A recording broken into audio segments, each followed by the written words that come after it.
Yes. Hey there, everyone. Welcome back to another stream. Today, we're going to be doing the ICT paper 1, May, June 2022. I really apologize for not being able to stream for the past few days. I've been caught up with some few things and I think I might start streaming again. Oh, I have no idea. Because my IDs are also starting. And yeah, so all the best to all of you. Without any further ado, let's get started.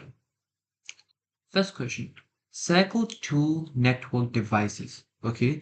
Questions like these, the first thing to do is first read the question on top and then try and read all of these devices, not just the first thing like, okay, actuator, is that network device? Let me circle it. Okay, linker, is that an active network device? Let me circle it and move ahead. Wait, calm down, read all of them and then move ahead. So actuator, hub, bridge, linker, database, monitor, DVD, and printer. Now I'm looking for network devices. Actuator does not have anything to do with it, but a hub does. I know a bridge does. A linker is a system software, no database, and the others don't make sense. So there you go. 2 marks, easy 2 marks, but make sure you don't lose them in a hurry.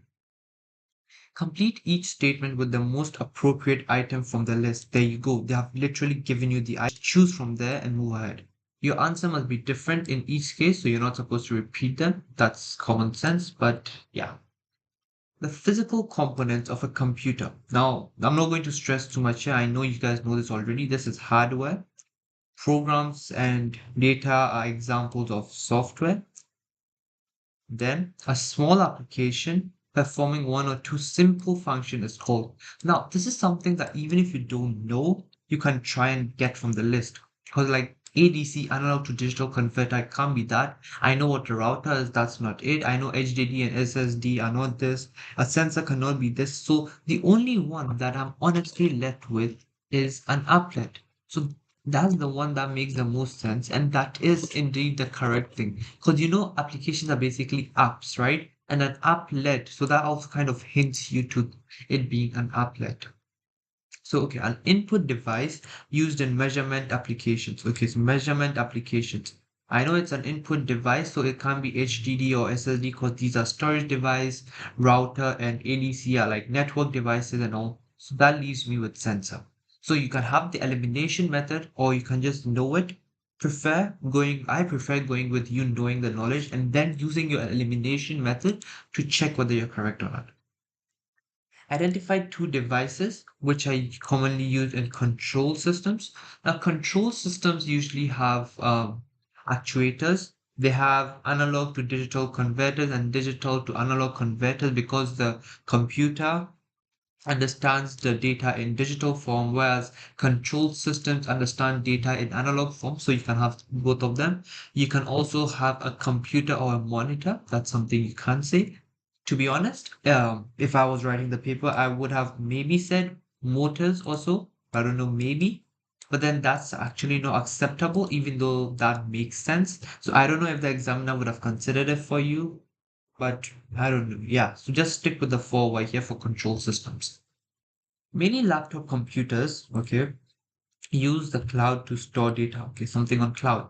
A technician has produced a report on his laptop computer. So a report was created, okay, so just a report and stored the report on a memory stick, okay, rather than storing it on the cloud. Describe two advantages of using a memory stick rather than a cloud to store data. Over here, the way you can answer this is that you can give advantages of memory stick over the cloud, or you can give disadvantages of memory of cloud, which act in favor of memory stick. So something like memory sticks do not need an internet access to access the data. Then memory sticks have more control over the data and less security and privacy concerns. I could have said that.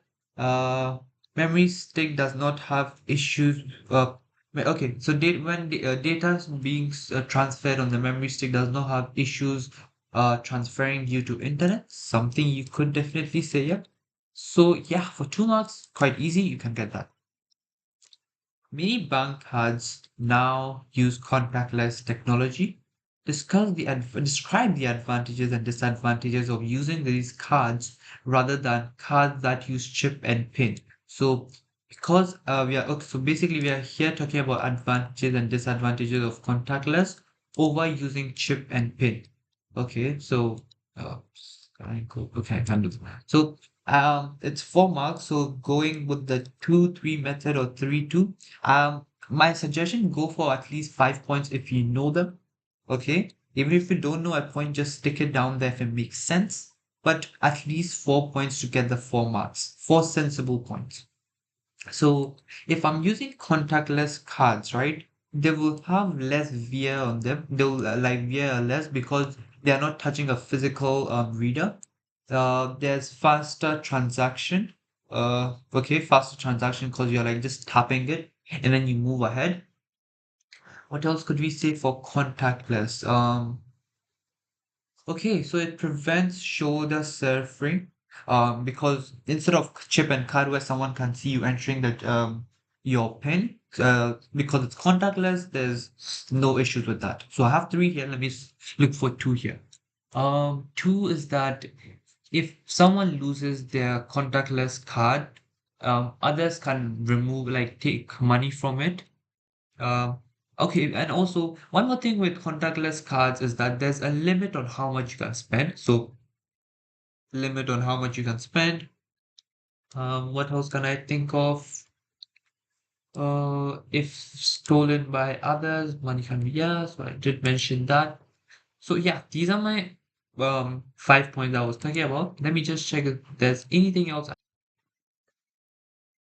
Limit, it could be so less secure. Okay, transactions could be hacked by a hacker's device and it does not have a PIN, therefore money can be taken if lost. Yes.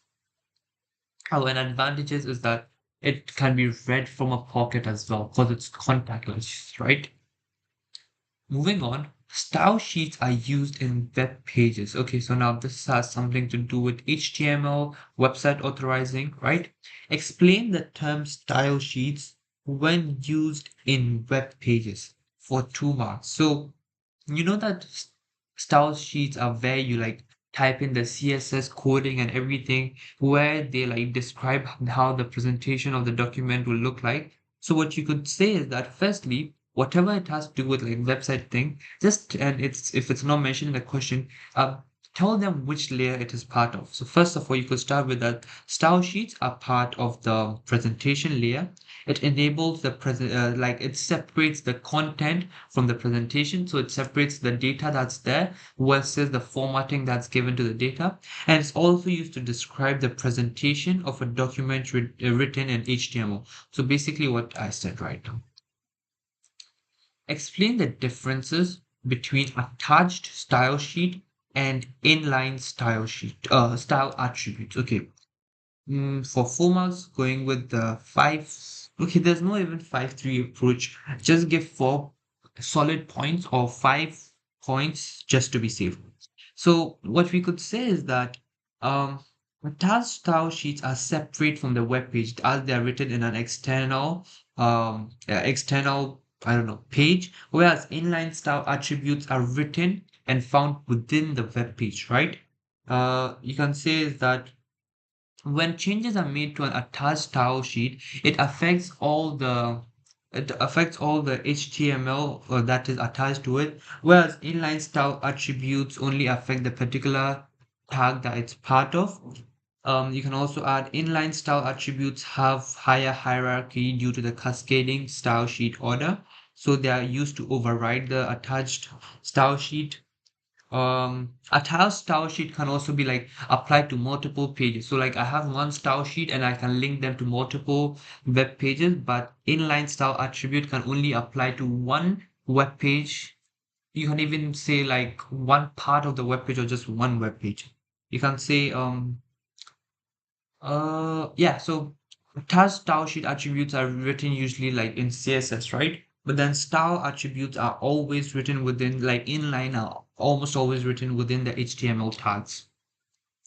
Then to attach the style sheet, right? The external style sheet, you can't do that in the head section, but for the inline style attributes, they can be like attached anywhere in the coding to a tag. So those are something you could have said way more than 4 marks, like 4 points, but I was just helping you guys know the points. Two types of database are relational and flat file. Contrast and compare. So similarities and differences between relational and flat file database. This is very crucial because like it's one of the most repeated questions. So make sure you focus on relational and flat file. So I'll tell you the differences right now, so you don't have anything to worry. So first of all, let me explain what they are and then we'll get to answering this. So flat file database is just like a single database, like a single table where you have all your data. For example, you have a table showing all the names of the people in your class, and maybe in a different column, their grades and their contact number. But the way relational database would have worked is that you have one table where they have all the student data, maybe another table that has all the parent data, another table which has all the subjects data, and then another table which has all the teachers data, and then all these are interlinked together. So when I go and check for like the student data, I'll get all the data about his parents, his subjects, his teachers, and everything. So interlinking tables is what relational database does. So similarities between both of them is that they both have a primary key. Almost all tables have a primary key, so that's something that's easy to remember. They can both create searches or reports. They both store data in records and fields in the table. So this is how a record, so like my name here, my date of birth, I don't know, contact number. So this is a record of me. And field is like just my name here. So this is a field. So it stores data in records and fields. That's something you could add. Don't go and say columns and rows. I don't know if that'll be accepted. Stick to records and fields because this is more about databases and not spreadsheets. They both use indexes as well. So these are the four these are the four accepted ones in the maxim that you can stick to. So now since this is an 8 mark question, yeah. So since you have already stated like 4 points here, you can just state four other points for the differences and go your way. So as I explained, okay, before that, yeah, there was a mosquito troubling me for a long time. Never mind that, yeah. So you could easily say flat file database is a plain text file that uses a simple structure and one table, whereas relational database has linked tables that uses relationships to link those tables and allows searches and report to be created over multiple tables and not restricted to one table. Then you can also say that relational database allows cross-referencing between tables. So you see in Excel how you have like VLOOKUP and XLOOKUP from like different tables. So something like that. Get the idea of it. Then relational databases are more powerful. It reduces data redundancy or reduces duplicate data, and relational database uses foreign key. Now, this is really important because if they ask you to like describe foreign keys or something like that, then you can be one of the marks is usually that foreign keys are only found in relational databases. Because what do flat file database need foreign key for when they have only one table with their primary key present on it? Right. Give using an example one reason why flat file database are used in certain applications rather than relational database. This is easy when only a small amount of data is entered, or it's probably something like a list or something, or data that requires only one table. Example could be a list of names, maybe grades, or maybe address, something like that. Just 2 marks, simple, don't spend too much time there. When using computers, people can suffer from repetitive strain injury. Describe the term RSI. Include in your answers the causes of RSI. Now, it's not just a causes, so I have to probably give more than one. Since it's 3 marks, it's probably like 1 mark for what RSI is, and maybe like two of the causes. So I could say is that RSI or repetitive strain injury is caused by the um, uh, by how do I explain this? Like the stretching of the muscles in the hand due to repetitive movement, or yeah, I think I could say that. Let me just confirm, not entirely sure of the exact reason. Okay, so okay. So aches and pains in the hands and fingers. Easy, easy, just simple like that. So it's painful swelling of the wrist and fingers, so any one of them. Causes of RSI could be repetitive typing on keyboard, clicking on mouse, prolonged clicking of mouse, sitting in a cramped work area, then sitting in the wrong posture while working. Any of these repetitive movements, sitting. Yes, that's correct. Then identify three methods of, okay, so it's just identify. So I'm not going to explain anything. I'll just quickly state them and then move ahead. So I could say of reducing the effects of RSI, use a wrist rest, use a mouse rest. You can use ergonomic keyboard, ergonomic mouse. You can also use, I think, I don't know if they'll accept voice recognition softwares. Let me check.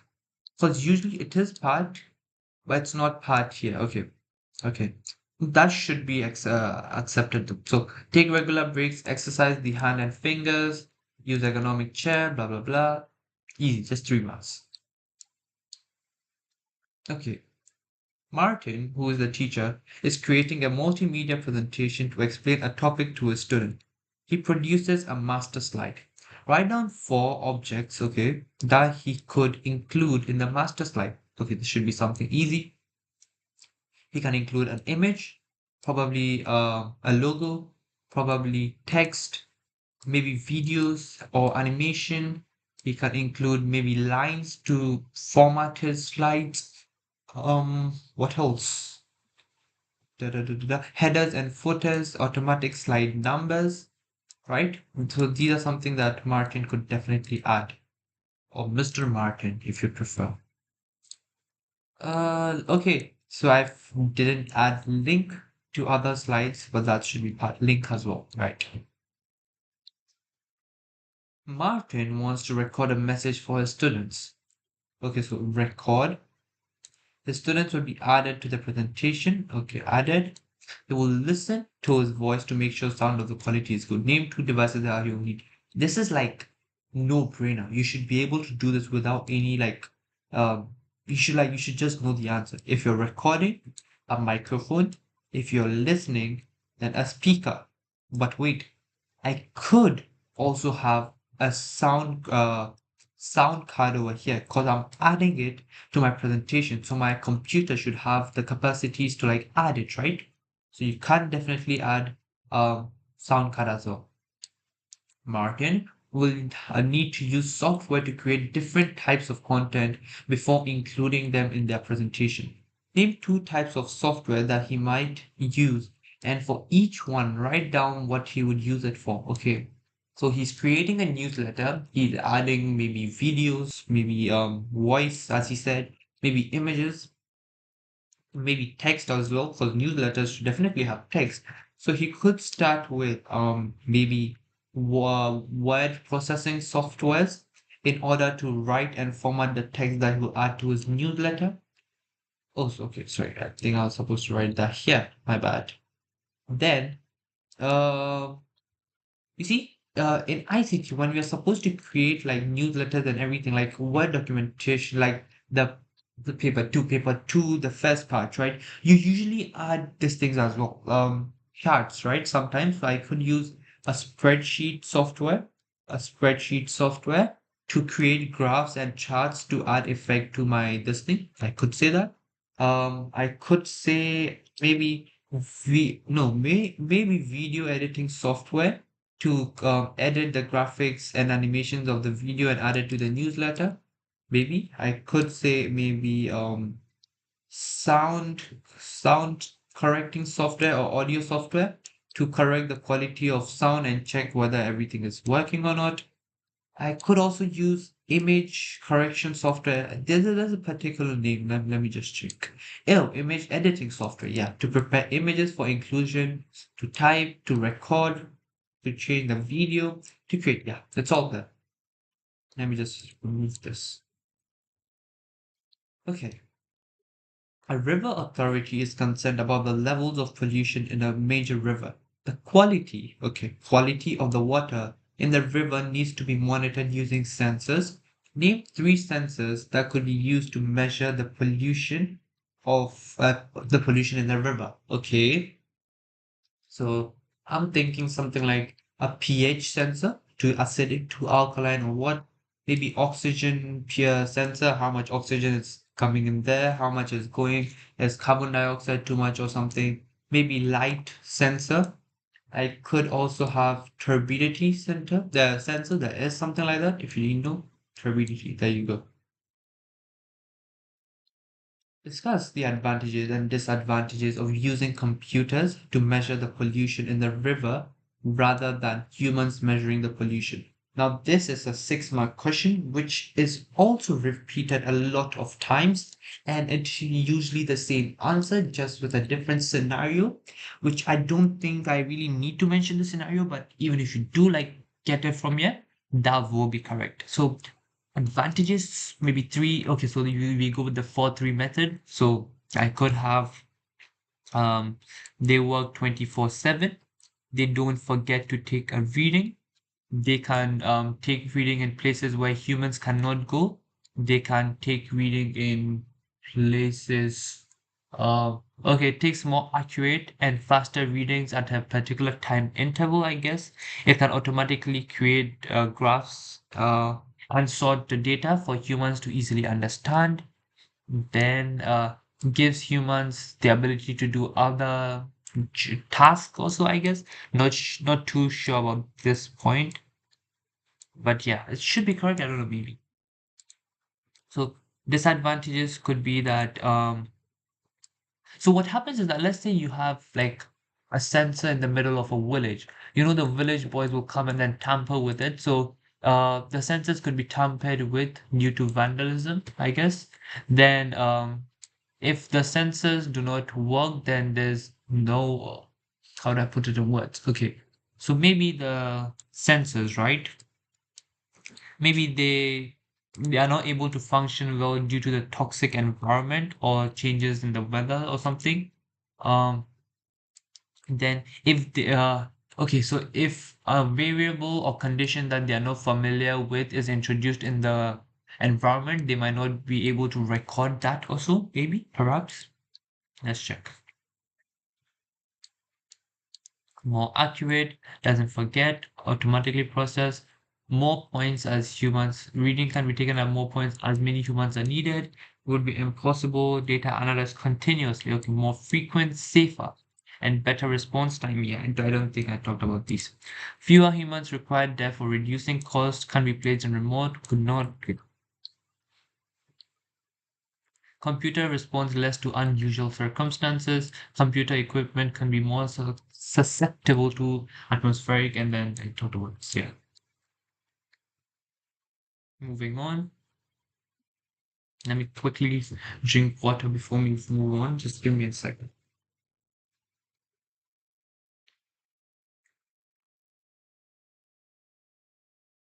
All right. By the way, if you guys haven't joined my Telegram channel, where I post daily tips and tricks and everything like difficult question answers, MS and everything, uh, feel free to ask me in the comments. I'll send you a link. And a system can be analyzed using different methods. Discuss the advantages and disadvantages of analyzing a system by interviewing staff rather than using questionnaires. 6 mark question. Yeah, of course. So some of my advantages could include more complex questions could be asked. More complex questions could be asked. Questions could be changed based on the previous response. Then what else can we say? Um, interviews, right? Okay, so um, we can't really think of something right now. I don't know why, but I think let's start with disadvantages and let's see if we can get back here. So disadvantage is that people may be less honest. Um, they might do better on questionnaires which are more anonymous. You need to find a time where the interviewer and the analyst and interviewer and the employee are both available. It's more time consuming, so increases cost for the this thing. Oh, the company, yeah. So now as you can see, I mentioned 2 points here and then one, two, three, four, 5 points over here. So I would have still definitely gotten my 6 mark, but not like the quality 6 mark that I really like to get. So I can't really think of advantages. I don't know why. Let's check. Okay, that's I can't think of something. Okay, can see body language. Okay, the being tends to answer all the questions. Questions can be changed to suit the person being interviewed. More complex can be asked. More detailed answers can be given. I talked about this. Questions can be explained. Oh, yes, yes, yes. Questions can be explained if they're misunderstood with questions. Yeah. So these are some of the advantages. Let's see disadvantages. They are not anonymous, takes longer to complete, available same time, more expensive, may not be honest, yes, may be skewed by answer and analyzed more quickly through OMR and tend to be sent to more people. Yeah.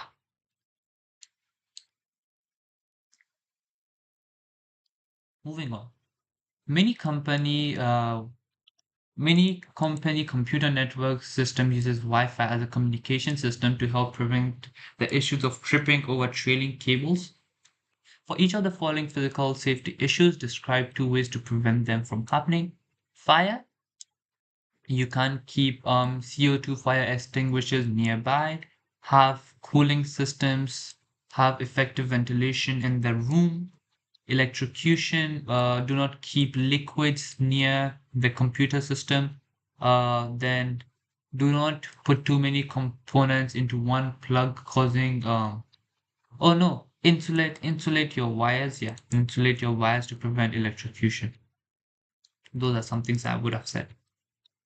Don't bring drinks, insulate. Yeah. Use okay, RCB, have fans, cooling system, don't overload sockets. Okay, so the overloading sockets is rather here. Yes.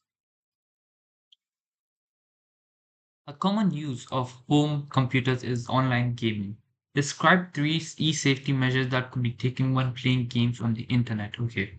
So something could be so you're playing game.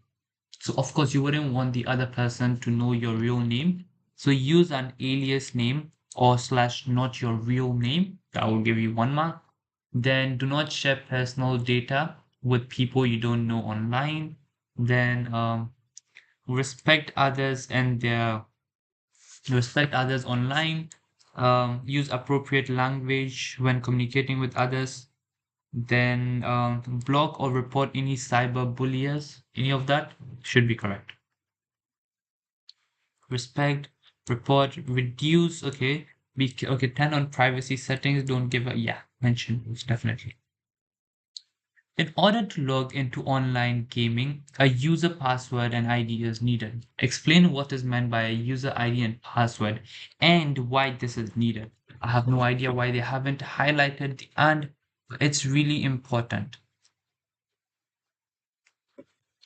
So we could start with something by saying user ID and passwords are an authentication method to help identify whether the user accessing the account is the owner of the account.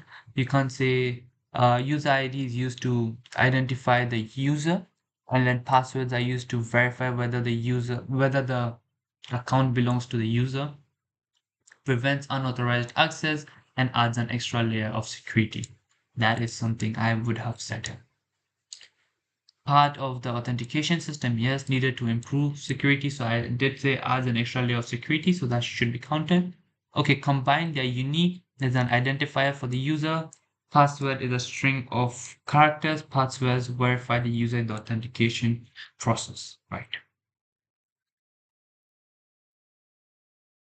Explain the need for copyright legislation when data is published on the internet. So those of you that do not know what legislation just means basically laws, okay? Simply state laws. So explain why we need copyright laws.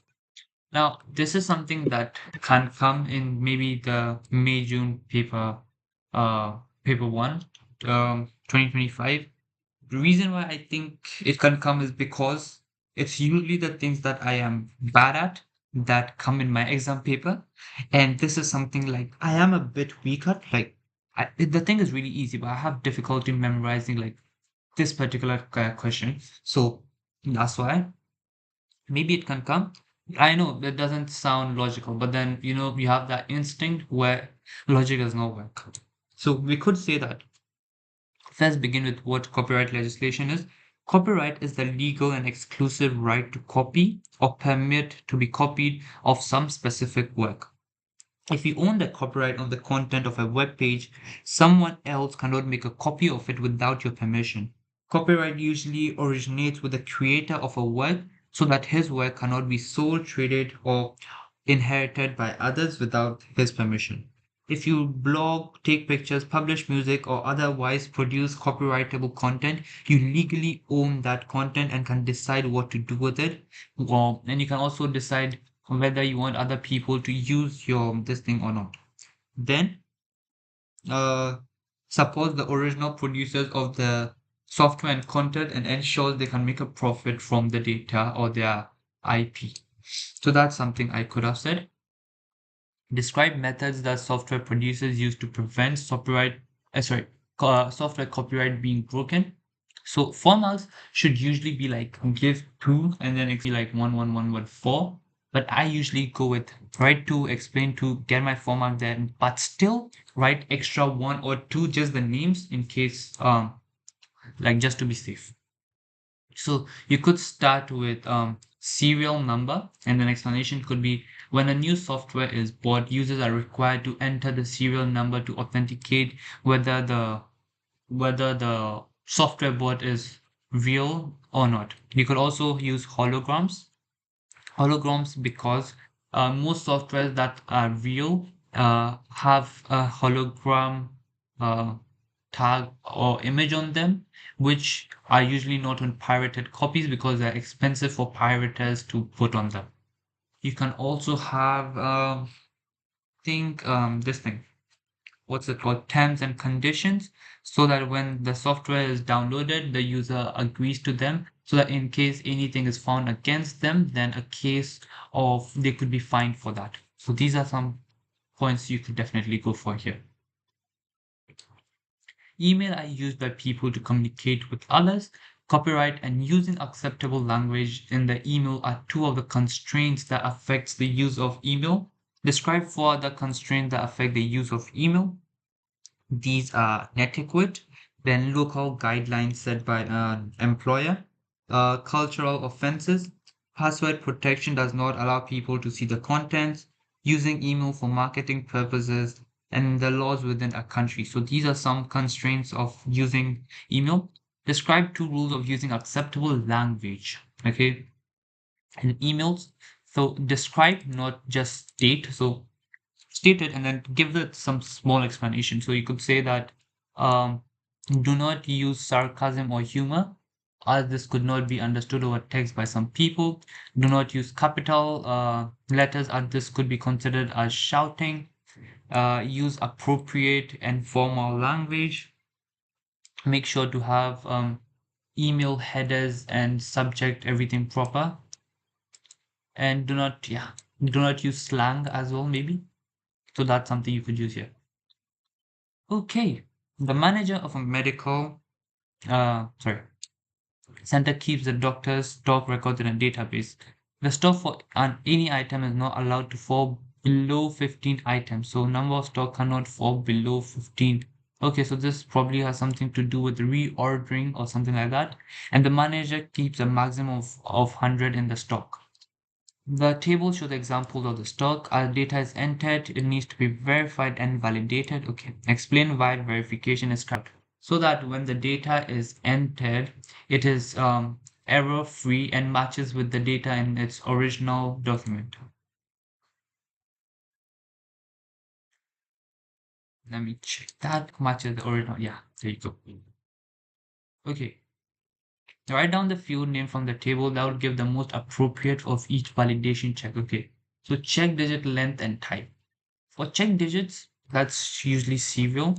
Length, okay, they all look the same. So shelf number, And what else? The type, I'll probably go with number in stock so that it's always in numbers and not letters. So those are some of them I'll go with.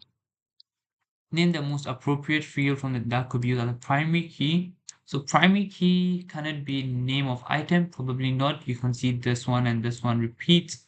Number in stock can also repeat. This can repeat like this. Shelf number, they could be kept on the same shelf. The only one that doesn't repeat is the serial number. So B, the primary key. A customer is booking a seat on the theater's online booking system. The customer reserves seat using the theater's website and a debit card. Okay, so website and debit card. The website displays the seats that are available and a database stores the customer details, the payment details, and the seat details. When the computer enters the debit card details for a seat, the theater's computer communicates with the bank's computer. Describe 4 checks that the bank's computer will make on the customer's bank account. This is easy. To check whether there has been any unusual activity or report or block of that card, to check if the expiry date has been crossed or not, to check whether the CVV number, that's a 3-digit number, whether it matches or not, then whether there are sufficient funds available or not so that the payment can be made. Last question, I think. Yes, finally. Describe the processing carried out by the theater's computer when making a booking. So this is also a repeated question. Trust me, the number of repeated questions they have brought in, the people that wrote this paper must have been really lucky. The variant one people. Honestly, the people that write the variant 1 are usually the luckiest, like even a paper 2 and paper 3. Us variant 1 people were a bit luckier than variant 2. I haven't seen their paper. I haven't seen anything, but from what I've seen and heard from others. So to answer this question, what will happen is that the computer looks up the date of the performance, like when the performance is happening. A matching record is retrieved from its database. It checks if there are seats available. Then the user will select the seats, and then the system will flag the seats to stop double booking as temporary hold, reduces the number of seats available by the number booked. It calculates the cost of the seats. It prints a ticket. The e-ticket is sent to the customer. Receipt is printed and verification email is sent to the customer. Data is checked for accuracy. If booking is not complete, then temporarily hold flag is removed from the seat. If the booking is done, then the number of seats is reduced and the flag is also reduced. So that's all for this live stream. I honestly don't know if I even streamed on